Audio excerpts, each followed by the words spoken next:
everyone, this is Luminous and B-Balling coming you guys with a try-hard, no relaxing commentary between iG.Z versus Myth Trust.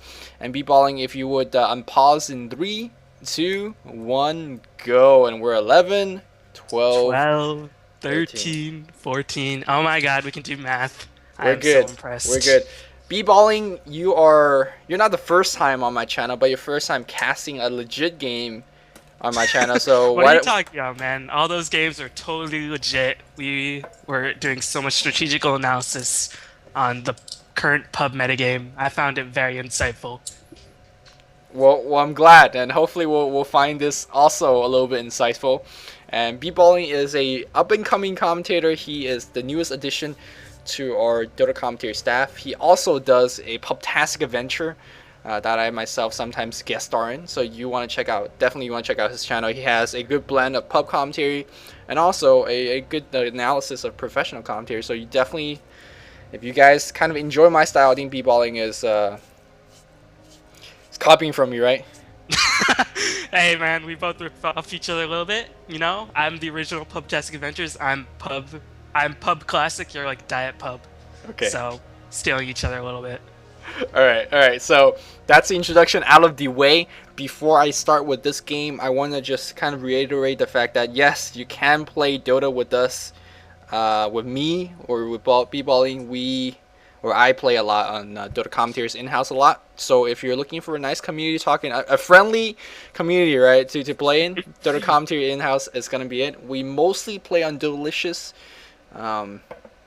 But yes, like it's in-house, it's competitive Dota. If you're kind of new to Dota, it's a good way to learn. If you're an experienced player looking for a place where people actually have map awareness or buy awards, Dota commentators in-house. Just want to give that a shout out. You can find more information on a user guide on DotaCommentators.com. So, okay, all right, let's get in the game. This is iG.Z versus Myth Trust, and this is from the ECL. Do you know anything about the tournament? I personally do not. I don't know too much about the tournament, but I can sort of shed a little bit of light on Trust. So after the international, Trust has sort of been on a slide, and that might just because there's completely different metagame with Dota 2 and Dota 1. But I think people are expecting a lot of great things out of Trust to sort of cement their place as probably the top Southeast Asian Dota team since they won the most money. But they've been a little bit inconsistent, so hopefully they can bounce back and give these Chinese guys a good fight.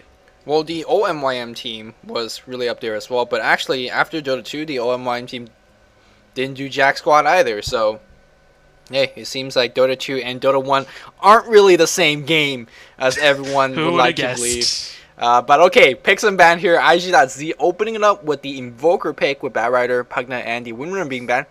And then Scourge banning the Enchantress, Broodmother, and Shadow Demon, Lich, and Anti-Mage being picked up. Fairly standard picks. Anything you want to shed on? Just one quick question for Trust. Sure. Why give Ferrari Invoker ever? I'm just a little curious right now. I don't honestly have a clue. Alright, here's a wacky Theorycraft crazy explanation. Okay, bro. Back in early 2011, we definitely seen LGD purposely giving away Invoker to the enemy team so they could counterpick with Bat and just completely decimate Invoker the mid lane. Invoker without farm, without level is basically dead meat, dead weight to a team. And that's how LGD, for a good 3-4 weeks, they just gave away Invoker for free and then just really counterpick it. Obviously, that's not the case here, so I'm reiterating the same question you have. Why the hell did you want to give away Ferrari Invoker? It's just really difficult to deal with. Now, they can always put an Anti-Mage Lich on the dual lane mid, and that is one of the strongest combination there is on the mid lane. So, if that's going to be the case, Invoker will have quite a bit of trouble dealing with that situation.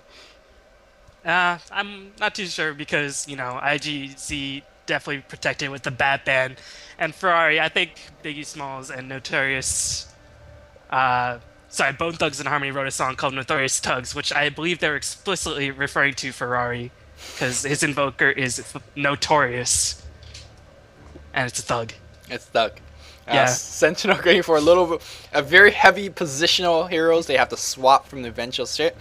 They have the Dream Core from the Puck, so they give themselves pretty good skirmishes, small ganks, large scale team fights also there. They have EMP Tornado, of course. You can't even miss that spell. It's going to give you mana drainage overall. And that amount of drainage actually will be very important to this anti-mage and this Sven being picked up. We'll get on why Sven is such a good hero in just a bit, but this EMP Tornado will just shred through anti-mage's mana pool, and that is, I think, one of that hero's weakness. You might assume, well, anti-mage, you know, he's just good overall in many aspects, but an anti-mage without mana is basically just big right-clicking creep. He hits pretty hard, but like he's easily killed if he gets constantly focused. Right, So exactly. EMP Tornado will be very, very important in this aspect. Yeah, it's also a little bit odd because against EMP Tornado, you don't really expect Sven to farm as much, and when he does farm, he usually picks up Treads or Phase. And against Invoker first pick, I would expect to see a lot of Arcane Boots, but right now, not too many Arcane Boots carriers, so that's one of the best ways to combat an Invoker EMP Tornado. So I'm going to be interested to see what Myth Trust, or sorry, just Trust does with their last two picks. No words about why Sven is such a good hero. Oh, Sven. Well, I mean, you are determined to hate Sven, no matter what. I think No, if they Sven's farm the Sven, I would love it. Well, if they do a really aggressive roaming Sven, not just sort of babysitting, then Sven can be pretty useful because his stun combined with enough rune control can really help control the pace of the game. But if they just sort of do a standard babysitting Sven, just pop out of the woods, do some creep pulls, then he'll be pretty useless. I have to agree. And it looks like they are going to do that very roam-heavy Sven, I assume. Although I don't know if they have the lanes to do it, because generally when you kind of double roam with the Sven, you go like a Sven Venomancer, Sven CM, something like that. You go gank with your secondary support or your primary support. But in this case here, the primary support is most likely going to be Lich babysitting the anti-mage. If that's not the case, then we're going to see Lich on a solo or the long lane. And that's going to be really odd because, or odd at least in my eyes, because I believe Anti-Mage Lich is one of the best lane combination there is. So Myth Trust kind of going a little bit odd in my opinion. And we see Witch Doctor being picked once again. Witch Doctor as a support is getting really a lot of love lately. And I'm really failing to see why. Any thoughts on the matter? Or I don't know. I was actually about to ask you the same thing because, you know, you've been casting How Fun Golden League, and Witch Doctor, they love him there. Just a lot of picks and bans by WE and Nirvana China. And I'm not really too sure why, because he hasn't been getting any buffs, but I think maybe his high potential damage output in teamfights can be a really good reason, and his cask is just so annoying to go against. Maybe with other supports, you know, they don't do enough damage or something like that in teamfights. That's just my best guess. Okay, here comes Dairycraft. Mad Crazy Dairycraft number 2 by Luminous. I feel like lately a lot more picks has been geared towards mobility and not as many stuns. Furion comes to mind, Lycan comes to mind. You could picture a lot of heroes that's being picked. That, of course, Myth Trust is not picking like that, but a lot of heroes in the pool that's being picked right now don't have many stuns. And against a Witch Doctor that you allow him to channel a full death forge duration, he basically just wins you that fight. He just either kills everyone or make everyone run away, and not many supports could do that. So you basically, again, that's crazy Dairycraft from Luminous. It makes sense to me, but I'm not too sure if that's really the reason why that he's being picked. But let's look at a DK pick. All right, so we saw This ain't Pinoy Dota. What the heck? I know, this is Chinese Dota, and the only time I ever seen DK being picked was eHome did a roaming DK. Way back when, and it was crazy. It was roaming DK transitioning into a semi-carry DK. I don't think iG.Z will be doing something crazy like that. But Dragon Knight, why? What do you think, B-Balling? Well, actually, just to do a funny story relating to pubs, my friend and I did a roaming DK Balinar, and it worked well for the first couple levels, but then it turned nighttime and we got owned because we had no levels. But DK is not really picked at all because he just needs so many levels and he needs quite a bit of items. And he's not really picked by Chinese, so I honestly don't know what to make of this, man. They're not going to put him solo mid. I'm going to assume Invoker going to be soloing mid. But your guess is as good as mine. It looks like they're gonna have baffled. They're gonna have very standard laning. We're gonna see probably a tri-lane DK with the Vengeful Spirit and the Witch Doctor miss solo on that Invoker, and then of course top solo with the Puck. Looks like Puck has picking up 2 Observer Wards. He's gonna be trying to ward off the pole camp. But the Scourge trialing already in position, which is going to be an anti-mage with a Crawling Blade, interestingly. And then we're going to have a Sven with the, of course, Smoke to See kind of obligatory in the early game, especially if you're playing Southern East Asian. They're the roam heavy, gank heavy, so Smoke to See is always there. Of course, we have Lesh coming up there with the Observer Ward as well. Mid lane, we have Lich going to be soloing as expected, so the double ganking party is going to be the Sven and the Lesh. And then on the bot lane here, we have a Furion on the long lane, so pretty odd laning from the Scourge in my opinion. Yeah, and I'm a little bit concerned about this Leshrac pick because Leshrac, he's so squishy in team fights, and his spells require you to be in the middle of everything. Diabolic Edict, his Pulse Nova, you just really need to get tank up, and he has naturally low strength and armor. And as we see, getting jumped on this puck, getting owned. Oh, he blinks away at the last second. I had no idea why he even wanted to pick that fight, but hey, sure. He burns himself, and I'm not too sure if Witch Doctor is going to be on the mid lane. It looks like he is going to be on the mid lane. So DK Witch Doctor at the mid lane. No Pinot bottle it up, but they're going to be up against a Lich, which is going to be naturally very, very difficult. Looks like they might be trying to go for some kill attempt. Right now, the Lich sees a solo mid Witch Doctor, and he's going like, WTF is going on. Here we go. There's a cast going to be bouncing. Do we have a Dragon Tail? There's a Dragon Tail right there, but all they did was maybe burn a Salve from that Lich, which, you know, he's actually just tankling up. It's going to be very difficult for this mid lane to win against the Lich because he's so close to that mid tower. Meanwhile, you know, true to every Luminous game, just standard chain stuns, and that puck couldn't really react in time, and they sort of followed up his orb. So, you know, nicely played by Myth, and Stare and Luminous failing. Yep. And on the bot lane, they're going to be dual laning that Invoker. That's very interesting. So that Vengeful Spirit doing a fairly good job in terms of keeping back the Furion, but Furion critically is going to be trying to get some levels, and I think he will be able to, given that the Vengeful Spirit isn't too strong of a hero to keep people away. Looks like we have two guys smoked up coming in from the top lane. Let's see if they can get a kill here. I think the target is naturally going to be the Witch Doctor, considering that he has only 1 armor. And he's a lot weaker in terms of HP pool. It looks like they are going to be going in right now. Stormbolt has a 2-second stun. Here we go. There's a Stormbolt. There's a long range. Split Earth is going to be cast. No, there's this Dragon Tail. There's a cast being casted as well. It looks like Sven might be in trouble. They are going to pick out the Witch Doctor regardless. No level of Dragon Breath. No mana for that Dragon Breath, I believe. And that's it for the gang. So nicely played by the Scourge team. Yeah, it looks like your prediction of Stare lanes by Sentinel going completely out the window. It's like these Chinese people just want to make you look bad, man.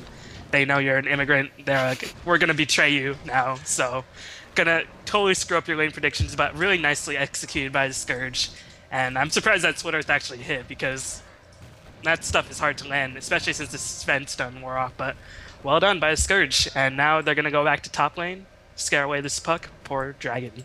Yeah, Puck, meanwhile having the 2 support leaving lane, he did get that almost level 2, but still a little bit away from that. Lich having that really nice gank on the mid lane did pick up a boots of speed. There's no way in hell now these guys going to pick off that Lich anymore. It looks like they're going to try at least do a little bit of harass. There's a cast bouncing once or twice. A couple is a good harassment coming from the Witch Doctor, but having boots first, and that he's going to be, I'm assuming, getting Ring of Health, Ring of Regen next, working towards Mecha. This Lich will just have too much regen and too much level advantage for this Witch Doctor and DK combo to kill. So so far this lane is failing rather miserably, in my opinion, for the iG.Z team. And you can see Anti-Mage doing a sensational job. 19 creep kills in 3 minutes, around 6 a minute. That is really spectacular against a free farm, but still pretty much lasting every single creep, so well done on him. And looks like the mid lane is really going to be the subject of all of this action, because Furion's just going to stay back and probably go to the jungle if he feels a little bit too pressured. So pretty slow. Looks like it's going to be a pretty slow game at the beginning. Yep, and looks like the good roaming party of the Scourge actually has forced the Vengeful Spirit to come to mid lane and help out, and because of doing that, this Furion will have a little bit more leeway in the bot lane to get a little bit more XP. Of course, the Invoker will still be leading in terms of the XP level. He does have the boots of speed already, so he will be able to harass down the Furion back. But Furion against a single here will have a little bit more leeway in terms of getting the XP. Looks like there's a teleport in against that DK. DK in complete trouble right now. Magic Missile trying to get a kill against that Lich. Lich might be going down. The Split Earth is going to pick off one. And now Vengeful Spirit and the 2 supports might be in trouble as we see a huge amount of focus fire going on that Venge. Venge gets sprouted and he's going to go down. Witch Doctor trying to voodoo everyone up. And unfortunately, don't have the offensive power to take anyone down. We see 4 low HP Scourge hero getting 2 kills. The score is 0-4 against iG.Z, and iG.Z is really, I thought they're going to be winning owned. this. They're getting owned. They're getting owned. Luminous or Chinese fanboys everywhere shedding a tear as Thailand is raising a cry of victory. But this is Chinese Dota. Expect it to last a long time and expect iG.Z to come back in the game. But right now, this DK, not even just now hitting 10 creep kills and anti-mage 30.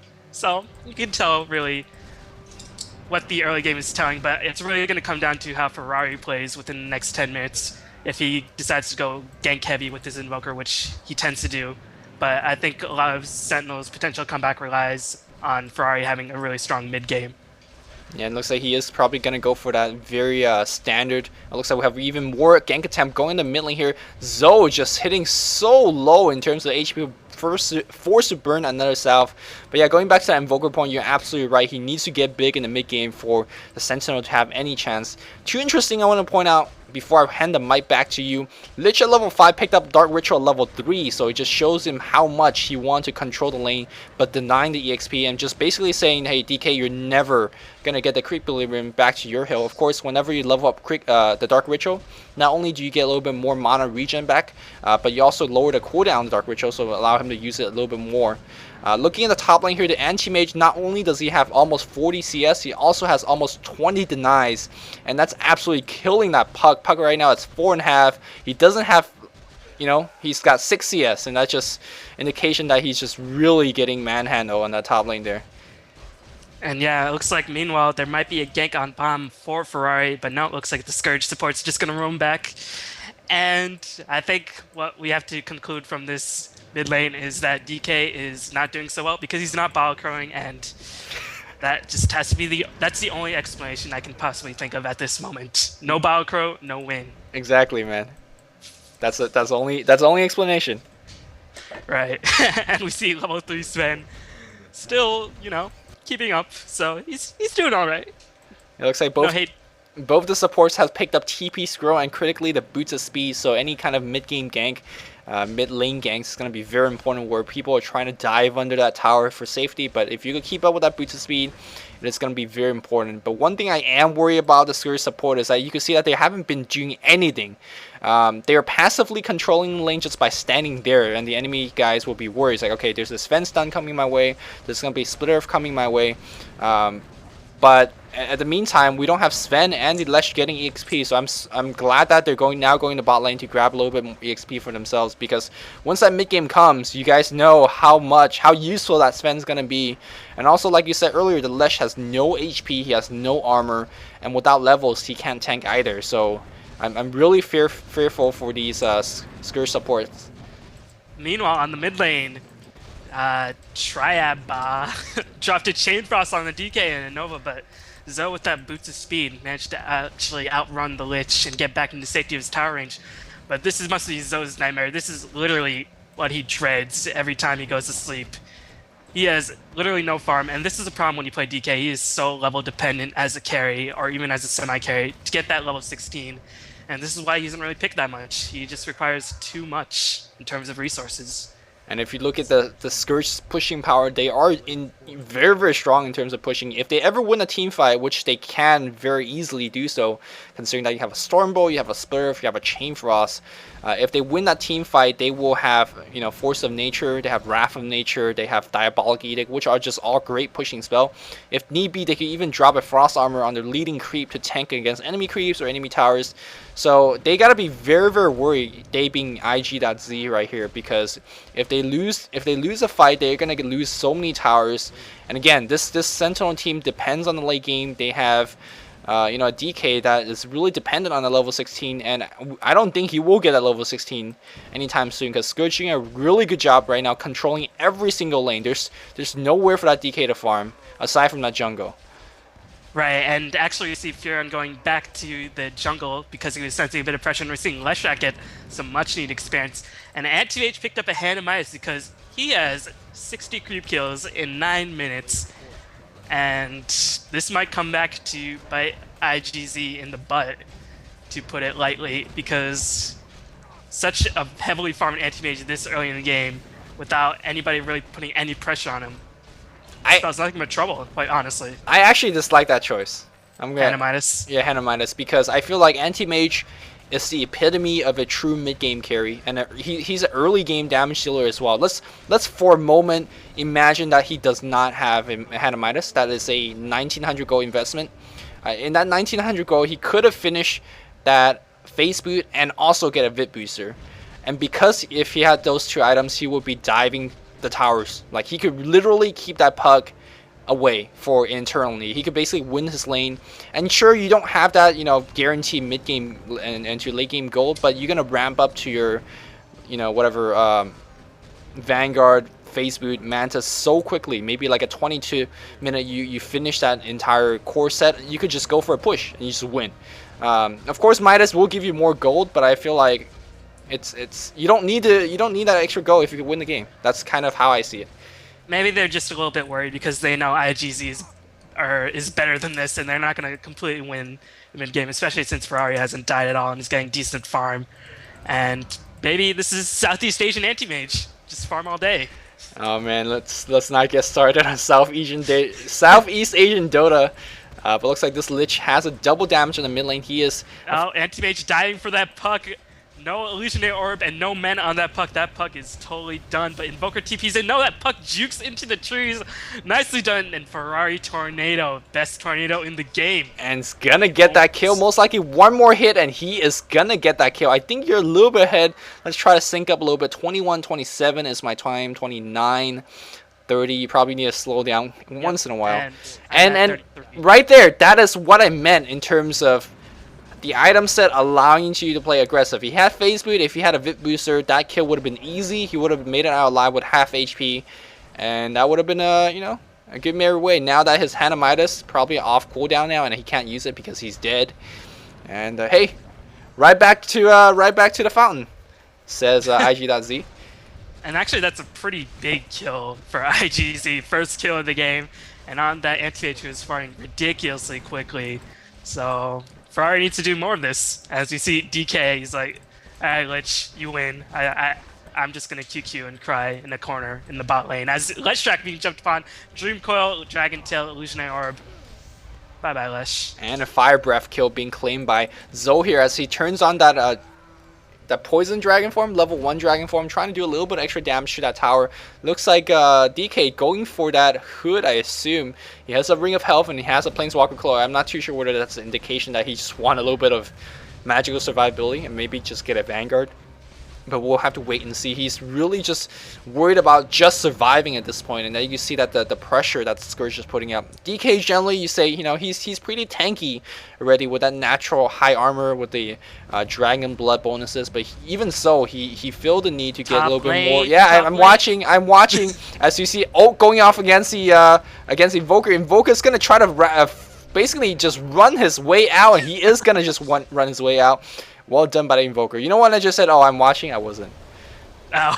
Okay. I was like, oh, I feel so bad, Libby. I should never have died you, but no. My doubt's fully justified. Fully justified. As we see, this is the problem when you play such a support Sven, level 4. Poor Sven. Gonna receive so much hate later on in this game. Yep. When he becomes effectively useless, and then you're like, oh, Sven, terrible hero.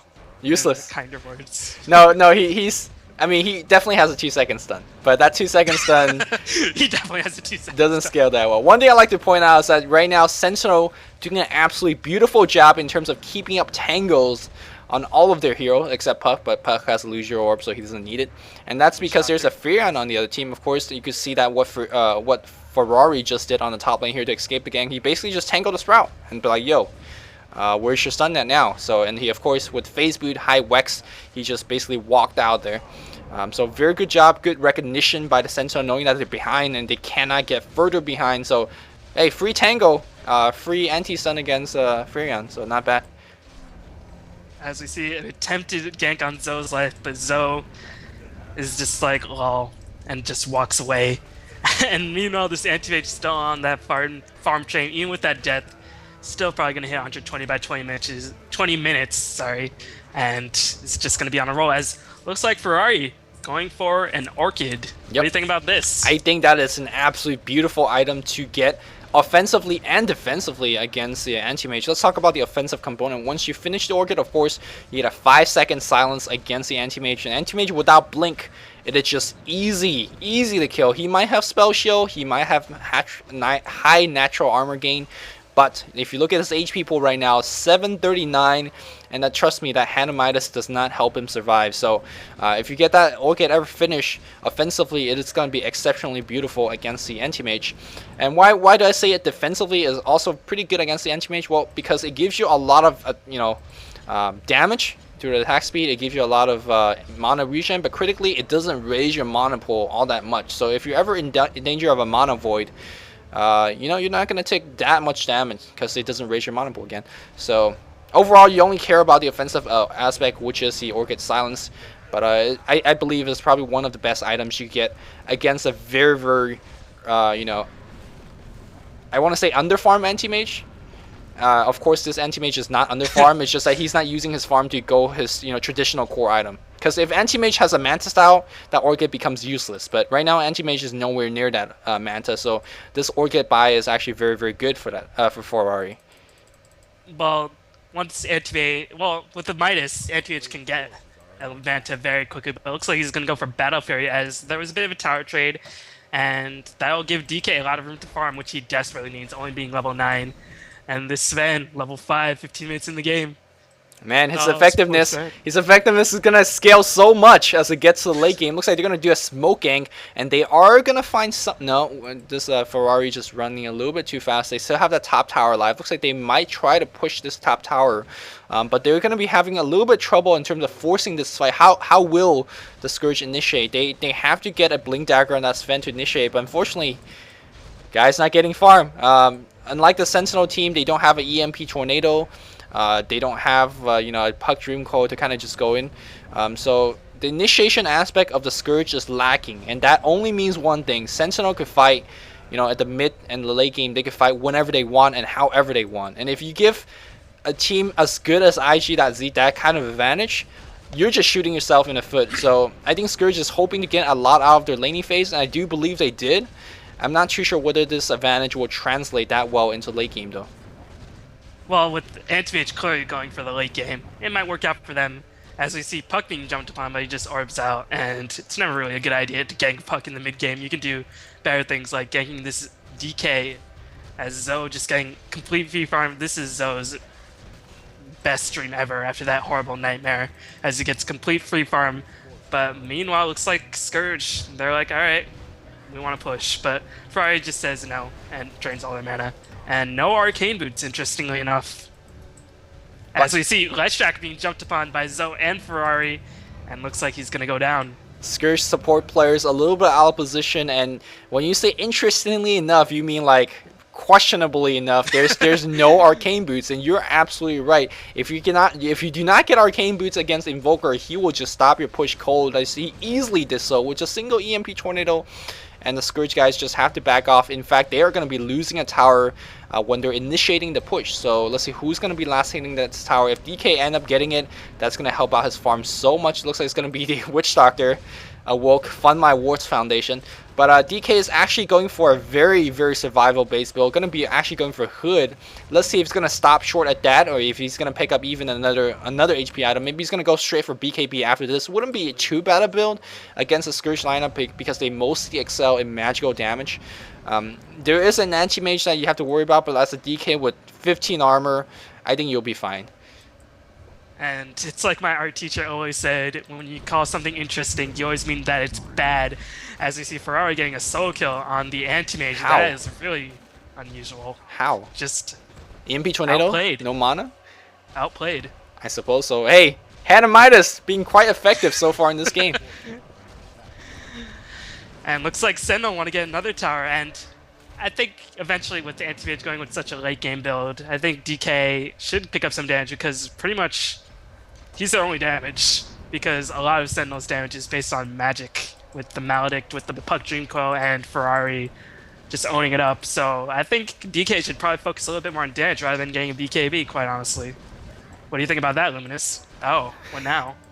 I think it's kind of a yes no, because I feel like You're right. DK is their only source of damage, but also on the other hand, we have such squishy heroes on the Scourge team. Like, you don't need damage. I think they could depend on the spell damage. So far, they have no damage item on the Sentinel lineup, but they're in fact really doing well. Like, we saw how quickly the Lesh died. We saw how easily the Anti-Mage died. The Scourge lineup is just really, really weak in terms of the HP pool because they don't have the Mecha finish.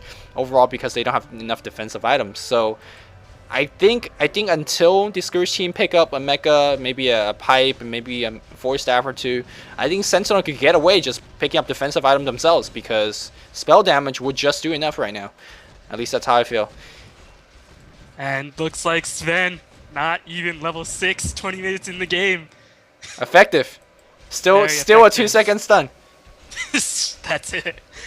As we see, Anti-Mage is dying twice, still managed to pick up Belfry. 20 minutes, but he's been getting picked off, and without a BKB or a Manta, Ferrari's definitely going to finish the Orchid much before Anti-Mage picks up more survivability. So it looks like you're right in this case, as I humbly admit defeat. As more smoke, these guys sure love to smoke up, but these smokes not really doing too much because the score is only 4-4. Yep. I'm pretty sure this is like the 8th smoke they've bought. And why is it always like it's you do it, 715 does it, Nebula does it? It's always like it's like I win or I lose situation when dealing with Luminous. Because like, I'm the best. Okay. And all those other guys are not as good as me, obviously. Fair enough. Hey, Rogue Knight just hit 6. Celebration time. I think we should have a drinking game. Every time Rogue Knight gets a level, that's a drink. Looks like Invoker getting initiated upon, but EMP Tornado like to say hi. Lich in complete trouble. And here's that Death Ward. Lowsy Death Ward. Gonna get the kill, but he did get that Chain Frost off. And wow, with the pipe saving the life of that Witch Doctor. That Chain Frost still magically bouncing non-stop. But that's gonna be the end of that engagement. Who has such an early level? It's gonna be the DK, so Pipe Rush first. But ultimately was what that saved them from that Chain Frost. And really, if you add a pipe in the picture, what damage does the Scourge have at this point? Nothing. Nothing. Just they rely on Leshrac and Chain Frost, and Furion not really doing too much with his farm. Usually expect something more with Furion by now, but can't do nothing against Pipe. And I think Sentinels should take this time to maybe go for another tower, maybe go for a Roshan. Looks like they want to slow roll a little bit. Standard. I think let me translate what B-Balling's trying to say right there. All right, guys, thanks for watching. Hope you guys enjoyed this commentary. And until next time.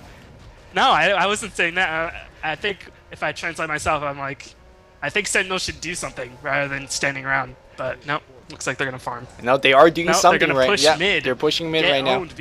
And right now, also want to point out that this Dragon Knight has not skilled his level 2 ult, despite that he's level 12, and that's really mostly in basically 85% out of 100. The level 1 Dragon form is actually better. Splash damage is nice, but you do corrosive, which is extra damage against towers. So for pushing, most of the time it's a little bit better. And he could get a free tower for himself. It looks like a Woke has again expertly lasted it, and then he's gonna, you know. Oh, look at Sentinel. They pick up Arcane Boots. They know what to do with team items. Yep. Pipe and Arcane Boots. Where's that mecha? Hey, don't need mecha, man. Don't need mecha. You're taking no damage because you have pipe anyways. The Invoker Orchid is finished at this point. And where's that Manta Style and Anti-Mage? Non-existent. Because he's getting owned. Right looks like DK, Gloves of Haste, could mean two things. Could mean Maelstrom or Armlet. And I think in this case it might be Armlet, just for giving some raw damage. But you know, you did DWS on this, you know everything. So, well, Armlet versus Maelstrom. I don't need to do a DWS to say that, you know, Orbstone stack. Although apparently there's a really weird interaction with, you know, range Frost Orb, which is a buff placer. So let's not get too much into it. I also believe it's gonna be Armlet because it gives them that huge burst of damage. Also give them a little bit of tanking power, so it's always nice. And Armlet is such a standard hero, a standard item choice on the Dragon Knight. So it's gonna be Armlet. So we see a Blink EMP Tornado going on that very effective Sven. They need to focus him first, and he does get focused down. And that was a free kill for Ferrari. They're going up again. They could actually go high ground at this point if they truly want to do so, but they're gonna transition into a Roshan instead, or maybe a bot tower. Sentinel at this point, they have a good map advantage. They have a good map control. Looks like they are going to go for Roshan. DK easily tanking that Rosh at this point. This is a problem I see so too often in Chinese games against international teams. The international teams are, alright, let's go gank. And then the Chinese team is caught off guard for a little bit, go down 0-4. And then eventually you play into the Chinese team's pace. And then they just come back and they got 6-0 advantage. And TBH made us pick up a tower, but I still feel like with this Roshan, it's not looking good for Scourge at this point. Not looking good at all. Chuan maybe doing Aegis Snipe, but Invoker in position to pick that one up for himself. And that's what they need to do. Scourge need to kill Invoker before anything happens, but that just erased the possibility of that. Still right now, Invoker getting tangles. Dude, Arcane Boots on Lesh. GG. GG. Go next.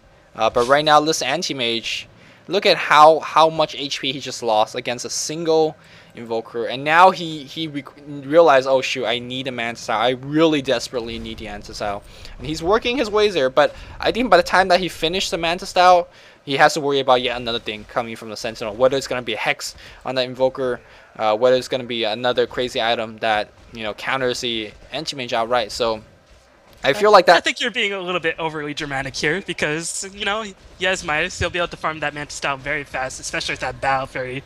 So I don't think you worry about that Hex when he finishes that Mantis style. And one thing at a time, man. One thing at a time. One thing at a time. They did get a very successful gank on that Invoker. Invoker is coming back. Unfortunately, he has just used his EMP Tornado, but they are going to get a kill on that Lesh with the good support of that Puck and the Witch Doctor. Earlier you were pointing out that a lot of Chinese teams fall behind against international team, and then they somehow miraculously come back, and it's always questionable. And I personally feel like, and I don't know this for sure, but I just, from all the replays I watch, it's a common recurring theme where they're like, okay, we're ganking these Chinese team. Oh, DK on bot lane, getting owned, but he has that pipe and he just goes long. He just runs out. He's fine. Yep. Yeah. My bad, man. No, that's fine. That's fine. It's good that we caught that.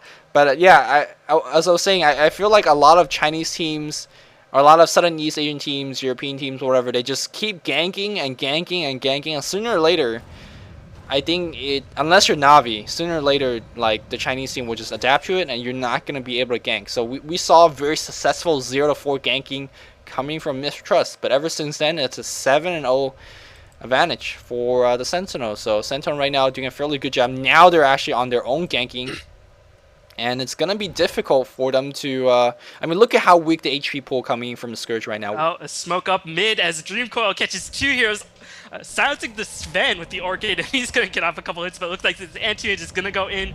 2 kills already going off for the Sentinel, and maybe the Switch Doctor will fall. No, it looks like he's gonna run out just fine. And that's the end. Yep. Anti-Mage trying to do a little bit. He chose the correct target, which is. Oh, Furion ult. Alright, you gotta slow down, bro. Oh, my bad, dude. No, that's fine. No, I was gonna say the Anti-Mage, despite he was. That's what I meant. What did I just say?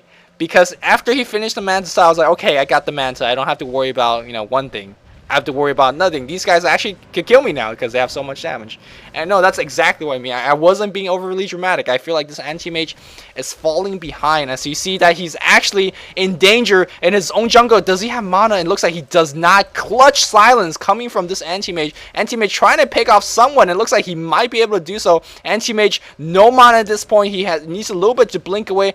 Ferrari in trouble. 4 staff on cooldown. He's trying to invoke in the Coast Wall. It did not do so. As you see, Scepter being picked up by the Prophet, and Anti-Mage barely made it out alive. Very lucky for him. Just quick time check because I slowed down because I thought I was ahead. I'm at 38, 40, 41, 42. 47, but, 48, 40. You'll catch up in probably 10 seconds just by doing nothing. But right there we saw how did I sound like a broken record? I feel Anti-Mage is not tanking enough. Yeah, I can definitely agree with it. And he'll probably go for strength trades now to make up for it. Or I'm not too sure what he'll go for next. He has 1,200 gold in the bank, but looks like he's just going to farm up. And looks like Scourge is going to go for mid-tower. Scourge, a little bit. They don't have the item to go for the mid-tower either. If you look at the HP pool, which I was pointing out before that last team fight, which 750 HP on the Lesh, 1,010 HP on the Rogue Knight. Lich has 1,000 HP. the anti-mage has 1,100 HP, whereas the Furion, he's probably got just 1,000 HP. No, he's got 1,400 because he's got the Axe Stick. But overall, I feel like the Sentinel, the Scourge, excuse me, just don't have enough HP on any of their hero. And like what we discussed earlier, even though the Sentinel don't have too much damaging item themselves, the spells enough. Spells alone would be enough against this low HP pool, so it's not looking too good for Scourge. I think Scourge need a Bracer up, they need a Vit Booster up, and really just draw out this team fight. But again, DK will be getting damage at some point in the game. It looks like he has that armlet finish, so there's a good source of damage. Plus 65 for a strength hero like DK. And it looks like the Anti-Mage will get picked off. There's a silence, there's a cold snap. Not even enough time to use that Manta, so that was a free pick off against Myth Trust. And this mid tower, it is in great danger if you're a Myth Trust fan. Anti-Mage does have enough gold to buy back, and that can be, you know, I think I'll have to, because it looks like iG.Z wants to go for the gusto. They want to win this game. But Voodoo Restoration just healing up his allies to full HP, and let's see how effective Myth can defend, or sorry, Trust can defend against this push. Still no buyback from the Anti-Mage. He finally buys back, but his tower is under heavy amount of siege right now. We have Furion and the Lich and the Lesh doing a little bit of work, and I think Sentinel doing a very smart thing, forced the buyback, and it's like, okay, we got kind of what we want. Basically, we either want a buyback or we're going to take the racks. We did get our buyback, so we are going to just turn back right now. Maybe they're gathering on top of this ram, realizing that there's no wards on the Scourge team, and they're just going to look for a push, or look for basically a backstab. They're hoping for someone that will push out in the mid lane and get a free kill in there, and then go back to the push. But it looks like the Scourge team was, you know, too good for that, expecting it. And then they're not going to get the kill. Actually, Lesh, though, getting close, and here we go. Lesh is going to get swapped, and Lesh is going to go down. That's exactly what I was talking about. They were just waiting, baiting for that kill, and now Lesh is down. I don't think Lesh actually has a buyback go. No, he does not. And here we go. Anti-Mage comes in right now, but he gets immediately silenced, completely chain stun, and he goes down. And finally, he doesn't have buyback this time. However, Chain Frost! Chain Frost triple kill. What? I totally did not expect that. If we were gonna pull Toyuan, I think we need Chain Frost in the image of black hole. But that was game-changing Chain Frost, or not really game-changing, but giving them a little bit more time to think about what to do. As did DK not use his pipe? No, DK definitely did use his pipe. Looks like we have a little bit of chasing on the bot lane here. Furion trying his best to run out, but Invoker easily keeping up. Just basically waiting for the cooldown of his spell right now. We have a single teleportation coming in. Furion maybe doing a little bit of sproutage. Actually did not get it off, but there's a cold snap. Couple of right clicks from Furion, utilizing every one of his items, every one of his spells. And is the Furion gonna be okay? He's got quite a bit of armor, quite a bit of HP, and he is gonna make it out alive. Ferrari not chasing smartly, knowing that TP scrolls would be coming as it did. So very well done there. Were you watching the chain? I was watching Anti-Mage just going to work, but was it really lucky bounces? Luckiest bounces I've ever seen. Like, there's a creep. If you look at mid lane, there was a creep in position where the meat wagon is in relation to that, and then it just bounced off onto the hero, to the glaive thrower, basically. You know, it's a poor analogy. I can't really draw it here. But really lucky bounces. So it was pretty sexy. So barring from 8 more Chain Frost that bounce nothing but on heroes, Scourge is not that in good shape. But that team fight should not happen the way they should. I don't even know what happened aside from lucky bounces, because the pipe was popped. Voodoo Restoration was up, and correct focus fire was on the Anti-Mage. She died before anything really happened. But somehow, some way, Chain Frost says, low, gonna turn the team fight around. And that team fight actually brought the Scourge a little bit more positional advantage. As you can see that they're now bravely going to do a little bit of counter warding, trying to maybe secure themselves the next incarnation of Roshan. Finally, Sven trying to scale up into this game, getting a little bit more farm, trying to go in the jungle right now with his 2 support friends. And they're getting some EXP, but they definitely need a lot more what they got to kind of turn this around. No, it is gonna be a Maelstrom DK. All right, easy. Buff placer on the range Frost DK plus orb effect on the lightning. It works. Yeah, I mean, usually in pubs you see sort of lifesteal on DK, but I don't think he has enough damage to warrant lifesteal at this point. But actually, you know, if I had to fault iG.Z for one thing, where their mecha at, yo? No mecha. I do believe that's a correct faulting of iG.Z. Maybe they're trying to depend on that voodoo restoration, and I guess that's also the reason why he picked up arcane boots and also Django. Gives you some really nice mana pool to work with, but you can't really depend on it too much, because if the anti-mage sends 2 illusion on you, you gotta just run. And when you're running, your voodoo restoration isn't going to be healing the team. Anti-mage right now doing an exceptional job in terms of pressuring lanes. He's like, okay, well, there's not going to be too many team fights going on. Let me just push the lane. He's still got to be very, very worried about his survivability, because, again, against Orchid, against Cold Snap, against, a lot of stuns coming from the Sentinel, a silence from the Puck, that anti-mage could literally go from full HP to death very easily, and he definitely has been doing so. In this game. So despite that, he's doing the correct thing, which is pressuring. He's got to be very careful in doing so. Right. And Lich picking up pipe, and they're getting their items slowly but surely. And Ferrari managed to pick up that 4-step. Let's see what he's got now. 1900 gold, so probably going to go for the Hex next. So, it's still looking good for iG.Z, but I think they need to do something fast, because this anti-mage, he's farming all over the map, and despite not having enough HP, he'll get there at some point, and he'll be trouble when he does. Yeah, anti-mage's farm definitely slowed down a little bit. Now he's picking up a little bit more. I think you did a 9-minute farm check on that anti-mage. He had around about 60 creep kills. I think over at 20-minute, I noticed about 85, so he definitely fell behind really much so. But now he's picking up once again 35 minutes in. He's got 153 creep kill. A lot of it also neutral creeps as well, so he's definitely farming all over the map. But again, critically, their support is not farming them enough. So if this anti-mage ever gets into trouble, and he cannot really join a team fight for 5-6 seconds, the supports on the back line is gonna be food. And how much HP does Tormented Soul have? 777, 35 minutes in. Again, Lich at 1k HP. He does have a lot of survivability, effective HP through the Frost Armor and also the Pipe of Insight. But you can't really depend on that. Really, 36 minutes in the game, so it's okay. They got Sven arcane boots. Hey, what we say about against Invoker in the arcane boots? He heard you, yeah, bro. I know. They heard me.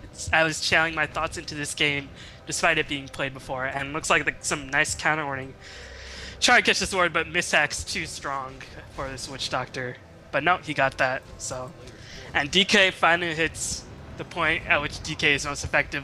Level 16. He didn't have that Frost Dragon in the last fight, but now with the Armlet, the Maelstrom, he is really, really scary. And this item set on this DK is just absolutely crazy. This DK mowing down creep wave, and also, I mean, this is one of the best pushing build you could ever ask for. A Frost splashing DK that also gives you chain lightning procs. And it looks like they're gonna get that free tower, and then gonna turn back on the Roche. Let's take this time to actually sync up a little bit, just in case we're a little bit apart. I'm at 40, 41, 42. Exactly on time. All right. So they're gonna try to focus on the Roshan. Looks like I don't think they could do so. Constant amount of scouting coming in from the Sphere, doing a very good job. And I think the Sentinel at this point have to back off, because the DK form is also running out, and that's one of the issue for DK, because, or a Terrorblade or another hero that really relies on, his ultimate form, time-based spell, if that makes sense. But actually, this DK's. He's not bad in his melee form, considering that he's got a Maelstrom and also Armlet, so, it's okay. And looks like recognizing that Puck's TPing back, Scourge gonna go for the Roshan Anti-Mage with BKB, and it's gonna pick up an Aegis. Ooh, this game might just turn around right now. Yeah. Really strong farming in the past 5 minutes, and we see iG.Z just sort of wandering around with 4, and this is kind of the fault I have with some Chinese teams, and they just sort of send one person to farm and just have that person bait, but if the team's good enough, they'll just sort of spread out in jungle and try to get more items that way. Yep. So I don't know if that's just me being biased against it or just something that happens in Chinese games, but we saw Puck farming bottom for a bit, and they had 4 people in the jungle surrounding him, and then we saw Invoker farming bottom a bit, 4 people in jungle, and Puck TP back. So I don't think it's the most effective use of their heroes, because not all of them are getting farmed. No, I absolutely agree with you, and you guys know I'm probably the biggest Chinese fanboy that there is, and even so, I do believe sometimes they're just not aggressive enough. I think maybe 10 minutes ago, just when DK, like even before he picked up his level 16, I think they could have just made a serious attempt on that high ground, but they're going for safe kills, and they did get that safe kill. And by safe kills, I mean, like, you know, killing the Lesh around the mid tower, in front of the mid tower, you know, going for a little bit small push, just damaging the tower. They never really, you know, put the game on the line. They just, you know, slowly trying to get themselves a little bit of advantage, and normally that's how you win games. But if you're up against teams that would like to take gamble, and if one of their gamble pays off, then you might just lose the game right there. As we see Anti-Mage now, I think the gamble has paid off. He has went for such a aggressive, risky early game build just to farm with 700 HP, and he definitely did die a couple of times. But now it looks like this. Leshrac. Come on. Owned. This Lesh, I'm sorry, just a little bit disappointing, because how do you get so out of position 40 minutes in the game? This Anti-Mage might be in trouble. He's going to get swapped. There's a blink silence. Need to pop the BKB. There's a swap on him, Swab, but he's going to have to force to use that BKB, the first and most important duration of that BKB, just to blink out. He's going to save himself, but, you know, that's one charge down the drain. Alright, time to put a Play Dota question at you. Let's go. Team fight, 5v5. Who wins, Anti-Mage or DK? Why is that Play Dota question? Because it's always like a 1v1 situation, and it's one carry beat this carry with max items. But right now, Furion getting a kill on Ferrari. Oh, refresher orb. Yo, what's with all these Southern East Asian? I love it. I love it. you guys, if you haven't watched that last game I casted, Outlaw versus Aeon and SG, definitely worth checking out. There's an Aga refresher orb Furion in there as well. I think it definitely fit that last game, and that strat was absolutely devastating. As we see now, this Anti-Mage in complete trouble. He uses Aegis, trying to kill a couple of supports, almost did so. Unfortunately, right now, in a little bit of trouble as he lost Aegis and is forced to blink out. Did get the mid tower, though. He didn't use a BKB charge in that exchange. It's still at 9 seconds. Yep. Maybe it was on cooldown, because at level... the first BKB charge does take a while to cool back down. But yeah, you were asking me 5v5 who wins team fight? I say Sentinel, because at this point of the game, I think the Sentinel supports would be able to survive far longer than the Scourge support. And I think a lot of times when we're analyzing team fight, we maybe give a little bit too much focus, to be honest, on these carries. And yeah, carries gonna do their job. But if your support backlines, which are mostly your stunners, if they die, the opposing carry is going to be in trouble, because the stuns is going to be going on them while you don't have stun backing you up. So I think whoever the team that has the support that survived the longest will win the game. I might be saying this because I'm hugely biased. I'm a support player, so I always feel like support is having a huge role in the game. But that's the way I see it, as we see Anti-Mage picks up a Butterfly, so he probably has no buyback at this point, but he does have 1800 HP, 30% evasion, magic immunity, 22 armor, and a lot of spell resistance, and he could just blink out like that. Yeah, and the thing about Sentinel versus Scourge, they're just not farming as well as the Scourge at this point, because Furion can farm anywhere. And these Scourge people are actually doing a good job jungling up items, because the Sentinel supports are roaming quite a bit. So that was like what I was saying earlier. But the overall farm rate is increased for the Scourge, so I don't know. The team fight could go either way at this point. But I think if this game keeps dragging on, eventually this Anti-Mage will become too powerful. Of course, DK can handle himself quite well. And if Invoker hits level 25, he's always a problem. But it looks like Scourge... I want to get some action done. Nope, looks like they're just going to take it slow. No, I do like what the Scourge is doing right now. They're getting themselves map advantage. And map advantage is such an important thing if you have a Furion, because now all the creeps are pushed, and really suddenly you can't really leave your base. It looks like DK popping on that Molnir, and looks like he's going to be defending. No, the Scourge coming out of high ground. DK form pop. There's a swap on the most important hero on the Scourge lineup. He is going to go down, but that magical chain frost. Here we go. Pipe is pop, and Witch Doctor at a sliver of health. DK doing a lot of work. Dreamcoil comes in, but look at all those 4 staff, and that's exactly what they needed. They're going to still give chase. No chain frost anymore. Where's the Anti-Mage? Anti-Mage chasing support on the bot lane, working on the tower. Ferrari doing his best, dropping a freaking freaking meteor against the Anti-Mage. Anti-Mage going for a kill against the... Oh, looks like he did get a kill, but it looks like they are still going to go on the Anti-Mage. Anti-Mage pops a BKB, gets a second kill against the support. He is going to go for the Rax. He should be focusing on the Rax. No, he needs to back up right now. Here comes Lich supporting. He doesn't have a mecha. He pops a Frost Armor on the Anti-Mage. They're going to try to focus down on the Lich. Lich is definitely going to go down. He's slowed by the... Frost Wall, whatever it's going to call it. Lich just goes down on the residual damage. Venge taking so much damage as well. Buyback being used on the Sentinel. And I think they did successfully defend this, but Scourge just got really ahead in that exchange. They got a base tower killed. They forced the buyback, and they know it, and they're calling for a save. Man, that's what I was talking about. And we saw the two most important heroes, Invoker and Anti-Mage, not even in the main team fight. But Anti-Mage just going for work because he has such a superior item build at this point compared to the DK and the Invoker. And with BKB, what can Invoker do? He could just sort of Ghost Walk and hope there's no dust or gem nearby. And you're right, that's exactly how that team fight went. But I feel like in a full-scale 5v5 team fight, the Sentinel just have too much AoE. Scourge definitely picked out the correct item choices to go against it because they have 4 staffs, it's just absolutely instrumental. They got, double Dream Coil, and usually that means the death of things, especially when you're up against a DK that is, dropping Frost Epicenters down, and that also has a chain proc lightning. But hey, it's 4 staff just kind of owns Dream Coil, especially in late stage of game where you kind of don't really care about that minuscule stun damage and duration. As we see BKB being picked up by the Prophet. Now this Maelstrom choice or Monir choice on DK actually looks really smart. If you're being heavily pushed upon and you need to mow down quickly, what better way to do it than magical proccing chain lightnings. And Fury on BKB. Interesting. I don't like that choice. And not interesting as I mean bad, but interesting as in interesting. I don't know what it means. I think if you're gonna spend 10k gold on a Aga refresher that does significantly nuke damage in a team fight, should get a hex. Should get a hex.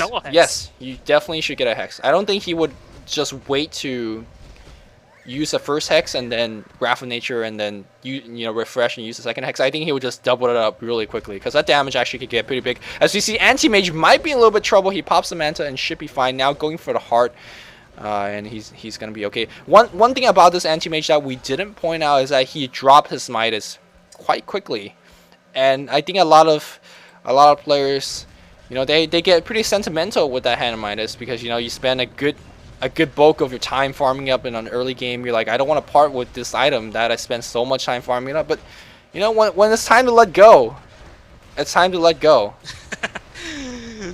Knowing when to let go, as Vengeful Spirit getting a smart choice, Ghost Staff, yada yada yada items.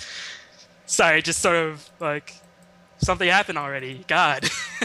As actually, just to make a sort of a more relevant point, as the Scourge is slowly tanking up the spell damage, becoming less and less important, and I think the team with the Lich becomes even more powerful because Frost Armor against this DK was pretty much the only source of damage, or only source of significant damage.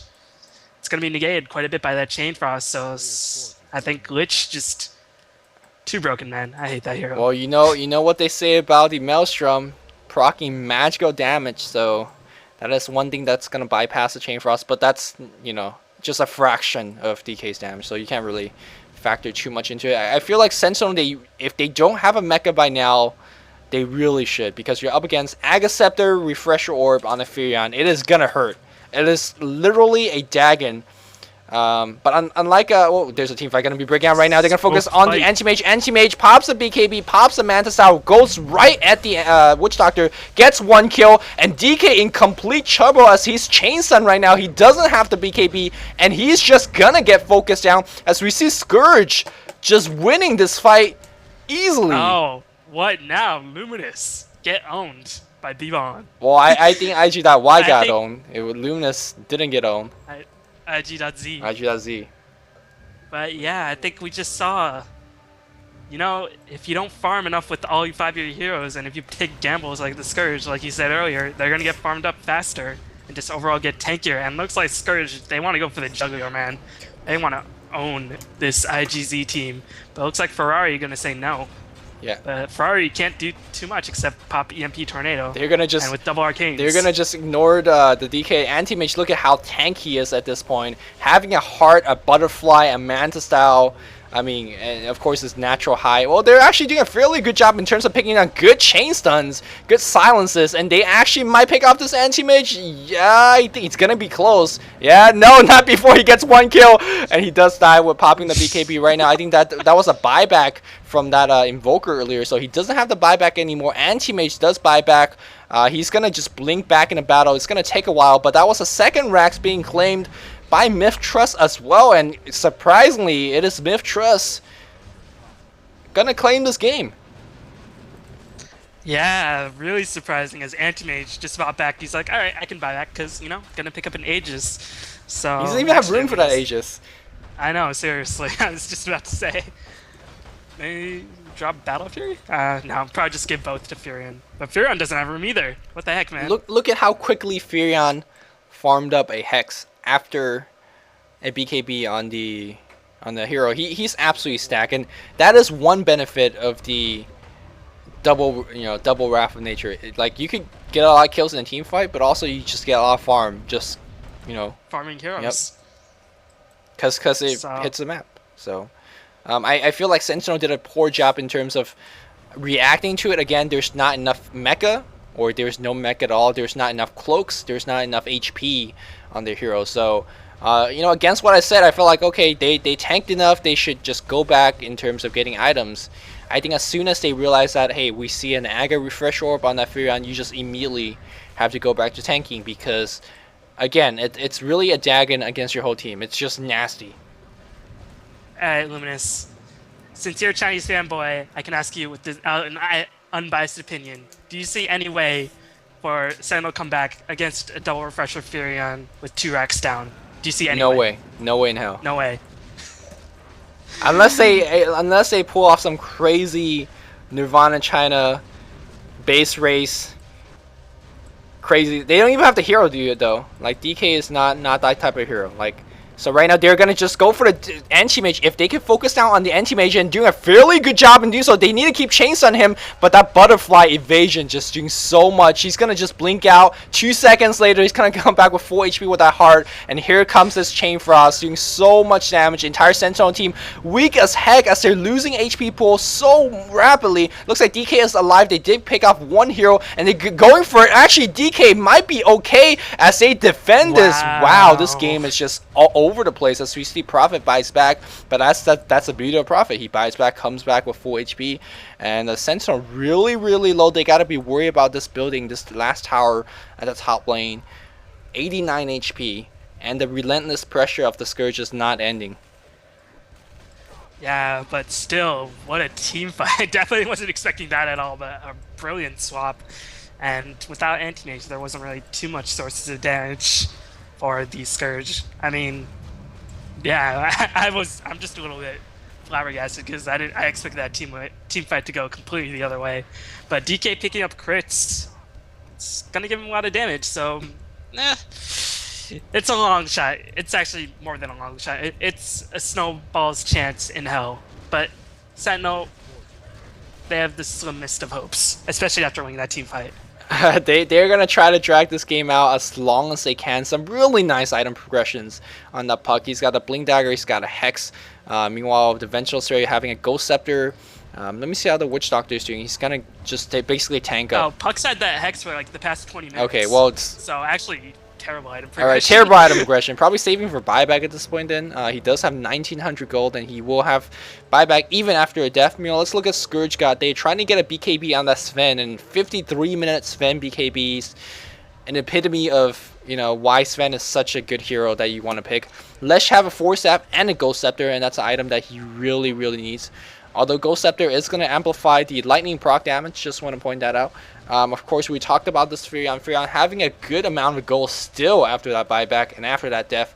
Lich has 2k gold as well, and looks like he's going to be going for a Hex. And when a Lich gets 4-staff pipe Hex against you, you know something's wrong. Meanwhile, we have 4k gold on that anti-mage, enough to buy back and maybe even buy a BOT to join back in a team fight immediately. And I think that's what they're waiting for, maybe waiting for the Furion to buy back have cooldown buyback as we see a huge engagement on that bot lane right now. Good swap against the DK. DK is actually having the run against Anti-Mage. This is just a 1v5 team fight. All of Scourge is on the top lane. Well, and Anti-Mage is just trolling it off. Yeah, Furion's in position to help out right now. They're trying to survive as much as they can, but this Anti-Mage says, I don't care.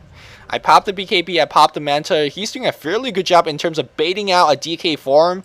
And in this next push that is coming on top lane right now, there is no DK farm. So what is the Sentinel going to do? I have no clue. They are in deep trouble as we see Sven coming in right now. EMP Tornado, Ghost Walk, Deathling Blast, Meteor. Every spell should be dropped because they will definitely need everything. Here we go. 4-man Dream Cold. There's a BKB. There's a, wow, there's a nice combo on that Lesh. Lesh very low. He is going to go down. A good start on a team fight, but the Chain Frost is going to just break everything on. Like, here comes Mother effing Anti-Mage. Going to focus on the DK. DK armor level seemingly not enough, but still doing a so good of a damage. He actually picked off Anti-Mage before he died, but unfortunately Anti-Mage... No, Anti-Mage's still alive. He was chasing the supports around. Oh, it was an illusion. He wasn't focusing the DK at all. He was an illusion then. What did DK kill? Getting juked. Okay, yeah, Anti-Mage juking. And now DK coming around with the buyback. Unfortunately, he's not ranged anymore. He is going to Dragon Tail this DK. Actually doing a fairly good job and bring him no. And now this Anti-Mage in trouble. He is going to die. Good. Well, yeah, he did go down as well. But yeah, Scourge got the Mega Creep. So, good game. Good game. Wow. And iG.Z put up a heck of a fight. But, you know, Chain Frost engagement at that mid lane really turned the tides of the battle. And ultimately the game. GG being and called? Looks like GG is called, so wow. I don't... Oh, if we looked at the game, it's easy to call it. It was Chain Frost. I really think it's iG.Y having advantage and not winning the game from it. Very, very kind of big move from Scourge. They took risky plays. That Anti-Mage Adam said was just like... You know what? if this game just... ended up a different way, right? If let's say iG.Y just pushed in and ended the game. iG.Z. iG.Z. IG. If they pushed in at 40 minutes and ended the game, I think we'll be like, oh man, this Anti-Mage is so bad, blah blah blah. Look, his item set. And then this item set work, but this I don't want the viewers to think, oh yeah, let's all do this in pub game. It's still a bad build. It's still really a bad build, in my opinion, because look at how close they were losing in the game. Sure, they came back and won, but they didn't win the game. iG.Z lost the game. I'm going to just call it like that, okay? Well, I'm going to say, let me just jelly. He jelly, that is Chinese. No, I ain't jelly. I'm saying iG.Z play bad. Every build, just make minus. No, I'm literally saying iG.Z play bad. I ain't even mad. I'm just saying iG.Z play bad, and that's why they lost. But don't try to copy this Anti-Mage build because I don't think it's a good build. I say copy it because it wins against Chinese teams. Snap. All right, sure. All right, okay. Can't fault. Can't argue. Yeah, they did win against China. Actually, I think the moment that Chain Frost, they would have won the game if that Chain Frost, even if with that Chain Frost hitting so many times in the mid lane, they would have won the game if they had a freaking mech. What the heck, There's guys? no mech. Mega confused. Mega confused. I am so confused. And Ferrari Invoker, man, he played really well, but he couldn't get any item progression because he had to buy back so many times, like maybe 2 or 3 buybacks. Yep. So I'm not too sure, man. Just no mech and lack of hero movement. Did you think overall. DK was the problem? Let's say if they had, I don't know. No, I don't actually think DK was the problem. I think they just, like I said earlier, they put one here on the bot lane to farm, and they had 4 people protecting them. Meanwhile, Trust was just like trolling it up, sending the Anti-Mage to the top lane. Meanwhile, other heroes jungling in their jungle, and then Furion jungling or casting Wrath all over the place. So I think, 4 protecting 1 strategy, literally, while the Puck or the Invoker or the DK was farming. It just didn't pan out. These Scourge supports got too farmed, and Anti-Mage just couldn't be controlled. Anti-Mage... Like, against an Anti-Mage and a Furion, you need mobility, but the Scourge isn't designed for mobility. They have DK as their carry. It's not a Spectre or a Lycan. Nope. And the only mobility they have is really Puck. Yep. So, in order to stop the mobility from getting out of control, you need to end the game, but no mech. So that Chain Frost ripped through them. So I don't know. I think bad decisions. Definitely so. And even as a Chinese fanboy, I'm gonna say they played this one. This one was in their hands. In their hands. It's okay, It's okay. Lumi. It's You win some, okay. you lose some. I ain't even mad. Alright, I hope you guys enjoyed this commentary. Do definitely check out B-Balling if you like what you heard here today. He has a lot more in his channel. Again, he also has a Pubtastic adventure, especially if you like my Pubbing with Lumi series, so you want to check him out Yeah, as well. where do you think he got his idea? Me. Or probably Ian, because he did it first. Yeah. But that's beside the point, guys. Okay, Yes. so I hope you guys enjoyed this cast. That's it from B-Balling and Luminous. As always, I hope you guys enjoyed it. And this is us signing off. GG, guys. Peace.